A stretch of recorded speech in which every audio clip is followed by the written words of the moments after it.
Hello, and welcome back to Story Time with Eric Zimmer. Where we last left off in The Witches, we came to,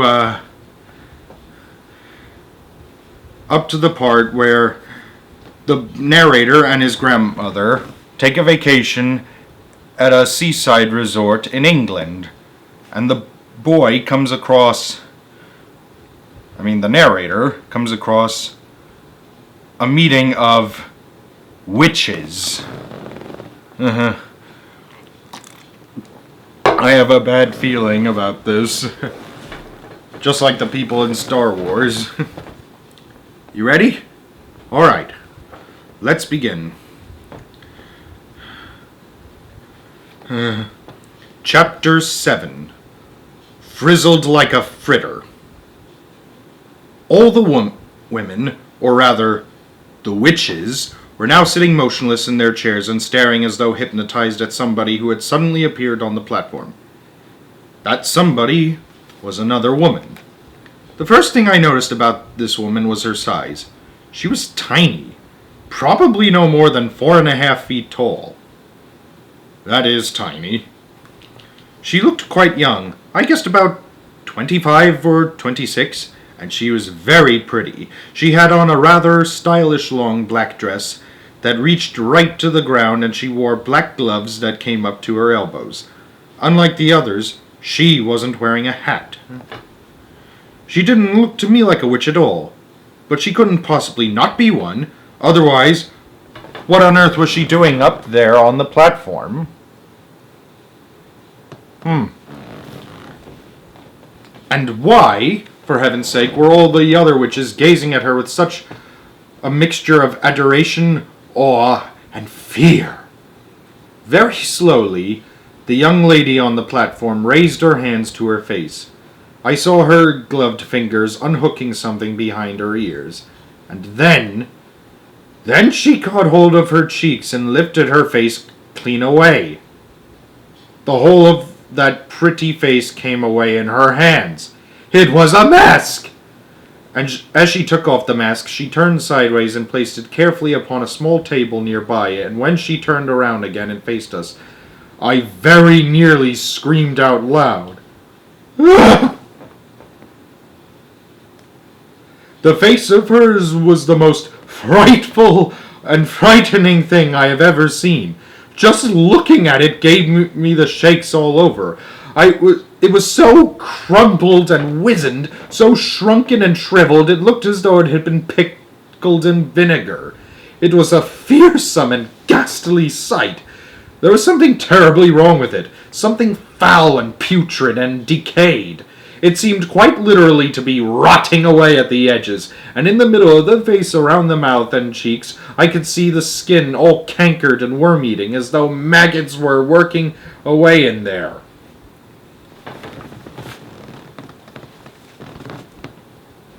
You know, for kids. There are times when something is so frightful you become mesmerized by it and can't look away. I was like that now. I was transfixed. I was numbed. I was magnetized by the sheer horror of this woman's features. But there's more to it than that. There was a look of serpents in those eyes of hers as they flashed around the audience. I knew immediately, of course, that this was none other than the Grand High Witch herself. I also knew why she had worn a mask. She could never have moved around in public, let alone book in at a hotel with her real face. Everyone who saw her would have run away screaming. "The doors!" shouted the Grand High Witch in a voice that filled the room and bounced around the walls. "Are they chained and bolted?" "The doors are chained and bolted, your grandness," answered a voice in the audience. The brilliant snake eyes that were set so deep in that dreadful, rotting, worm-eaten face glared unblinkingly at the witches who sat facing her. "You may remove your gloves," she shouted. Her voice, I noticed, had that same hard metallic quality as the voice of the witch I had met under the conker tree, only it was far louder and much, much harsher. It rasped, it grated, it snarled, it scraped, it shrieked, and it growled. Everyone in the room was peeling off their gloves. I was watching the hands of those in the back row. I wanted very much to see what their fingers looked like and whether my grandmother had been right. Ah! Yes! I could see several of them now. I could see the brown claws curving over the tops of the fingers. They were about 2 inches long, those claws, and sharp at the ends. "You may remove your shoes," barked the Grand High Witch. I heard a sigh of relief going up from all the witches in the room as they kicked off their narrow, high-heeled shoes, and then I got a glimpse under the chairs of several pairs of stockinged feet, square and completely toeless.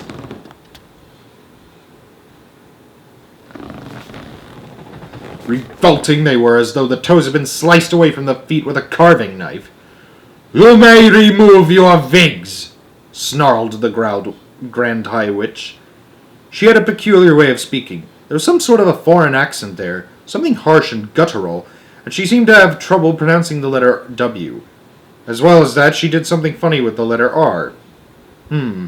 If she replaces her W's with V's, she must be from either Germany, because that's a German accent, or some part of Eastern Europe. Anyways, she would roll it round and round her mouth like a piece of hot pork, crackling before spitting it out.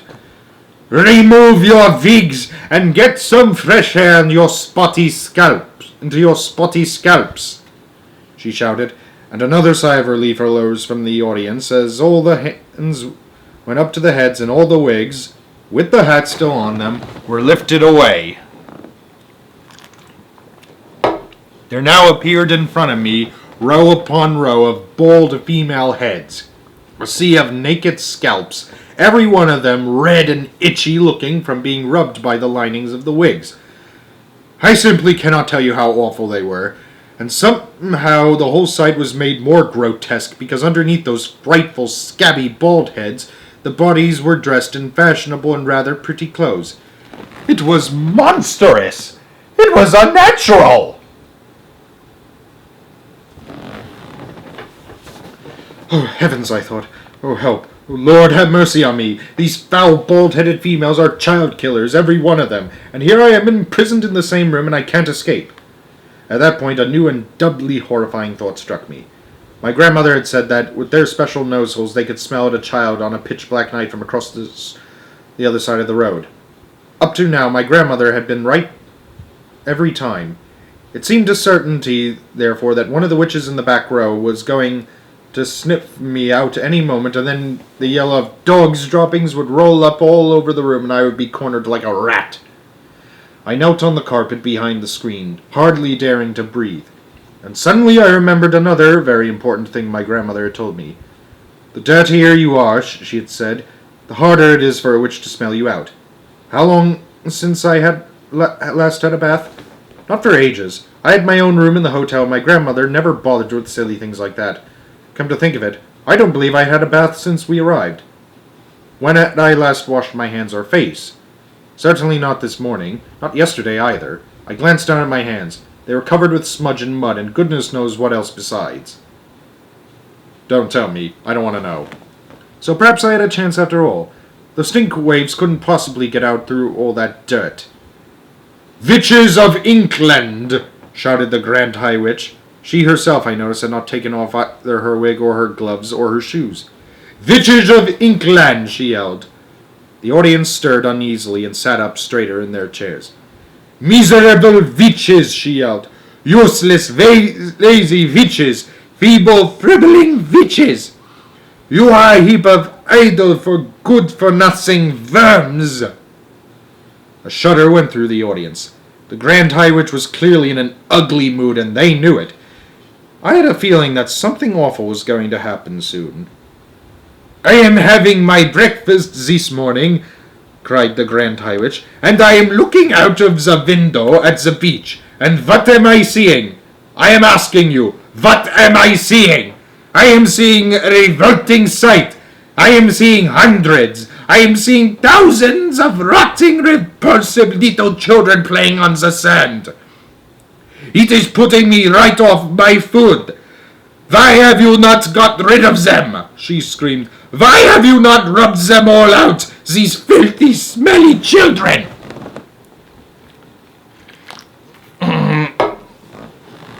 With each word she spoke, flecks of pale blue phlegm shot from her mouth like little bullets. Ugh! I am asking you why, she screamed. Nobody answered her question. Who can blame them? Children smell, she screamed. They stink out the world. We do not want these children around here. The bald heads in the audience all nodded vigorously. One child a week is no good to me, the Grand High Witch cried out. Is that the best you can do? We will do better, murmured the audience. We will do much better. Better is no good either, shrieked the Grand High Witch. I demand maximum results. So here are my orders. My orders are that every single child in this country shall be rubbed out, squashed, sweated, squitted and fitted before I come here again in 1 year's time. Do I make myself clear? A great gasp went up from the audience. I saw the witches all looking at one another with deeply troubled expressions. And I heard one witch at the end of the front row saying out loud, All of them? We can't possibly wipe out all of them. The Grand High Witch whipped around as though someone had stuck a skewer into her bottom. Who said that? She snapped. Who dares to argue with me? It was you, was it not? She pointed at a gloved finger as sharp as a needle at the witch who had spoken. I didn't mean it, your grandness, the witch cried out. I didn't mean to argue. I was just talking to myself. You dared to argue with me, screamed the Grand High Witch. I was just talking to myself, cried the wretched witch. I swear to your grandness. She began to shake with fear. The Grand High Witch took a quick step forward, and when she spoke again, it was in a voice that made my blood run cold. A stupid witch who answers back must burn until her bones are black, she screamed. No, no, begged the witch in the front row. The Grand High Witch went on. A foolish witch without a brain must sizzle in the fiery flame. Save me, cried the wretched witch in the front row. The Grand High Witch took no notice of her. She spoke again. An idiotic witch like you must roast upon the barbecue. Forgive me, oh your grandness, cried the miserable culprit. I didn't mean it. But the Grand High Witch continued with her terrible recital. A witch who dares to say I'm wrong will not be with us very long. A moment later, a stream of sparks that looked like tiny white-hot fillings came shooting out of the Grand High Witch's eyes and flew straight towards the one who had dared to speak. I saw the sparks striking against her and burrowing into her, and she screamed a horrible, howling scream, and a puff of smoke rose up around her. A smell of burning meat filled the room. Nobody moved. Like me, they were all watching the smoke, and when it had cleared away, the chair was empty. I caught a glimpse of something wispy white, like a little cloud, fluttering upwards and disappearing out of the window. A great sigh rose up from the audience. The Grand High Witch glared around the room. I hope nobody else is going to make me cross today, she remarked. There was a deathly silence. Frizzled like a fritter, said the Grand High Witch. Cooked like a carrot. You will never see her again. Now we can get down to business. Chapter 8. Formula 86. Delayed Action Mouse Maker. Children are revolting, screamed the Grand High Witch. We will wipe them all away. We will scrub them off the face of the earth. We will flush them down the drain. Yes, yes, cried the audience. Wipe them away. Scrub them off the earth. Flush them down the drain. Children are foul and filthy, thundered the Grand High Witch. They are, quoth the English witches. They are foul and filthy. Children are dirty and stinky, screamed the Grand High Witch. Dirty and stinky, cried the audience, getting more and more worked up.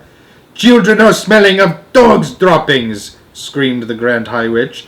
Dogs' droppings, cried the audience. Dogs' droppings, dogs' droppings, dogs' droppings. They are worse than dogs' droppings, screeched the Grand High Witch.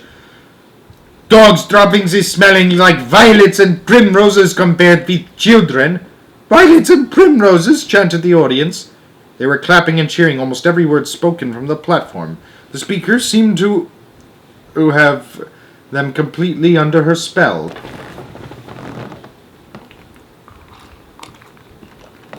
To talk about children is making me sick, screamed the Grand High Witch.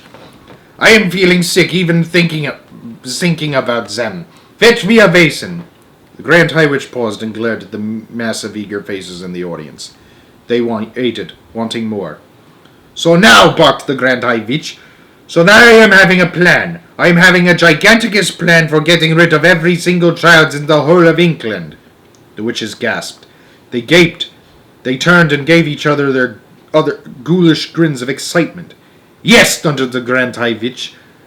We shall swish them and swallow them and see, and we shall make them disappear every single smelly little brat in England in one stroke. Whoopee! Cried the witches, clapping their hands. You are brilliant, oh your grandness, you are fantabulous. Shut up and listen, snapped the Grand High Witch. Listen very carefully and let us not be having any muck-ups. The audience leaned forward, eager to learn how this magic was going to be performed. Each and every one of you, thundered the Grand High Witch, is to go back to your hometowns immediately and resign from your jobs. Resign. Give notice. Retire. We will, they cried. We will resign from our jobs. After you have resigned from your jobs, the Grand High Witch went on, each and every one of you will be going out and you will be buying... She paused. What will we be buying, they cried. Tell us, O brilliant one, what is it we shall be buying? Sweet shops, shouted the Grand High Witch. Sweet shops, they cried. We are going to buy sweet shops. What a frumptuous wheeze. Each of you will be buying for yourself a sweet shop. You will be buying the very best and most respectable sweet shops in England. We will, they answered. Their dreadful voices were like a chorus of dentist drills, all grinding away together. I am wanting to no tuppenny crumbly little tobacco selling newspaper sweet shops, shouted the Grand High Witch. I am wanting you to get only the very best shops, filled up high with files and files of luscious sweets and tasty chocolates.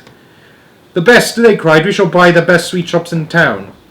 You will be having no trouble in getting what you want, shouted the Grand High Witch, because you will be offering 4 times as much as a shop is worth, and nobody is refusing an offer like that.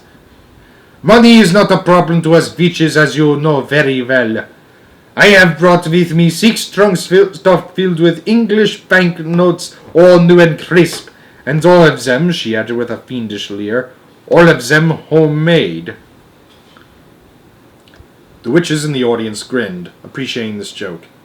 At that point, one foolish witch got so excited at the possibilities presented by owning a sweet shop that she leapt to her feet and shouted, The children will come flocking to my shop and I will feed them poison sweets and poison chocolates and wipe them all out like weasels.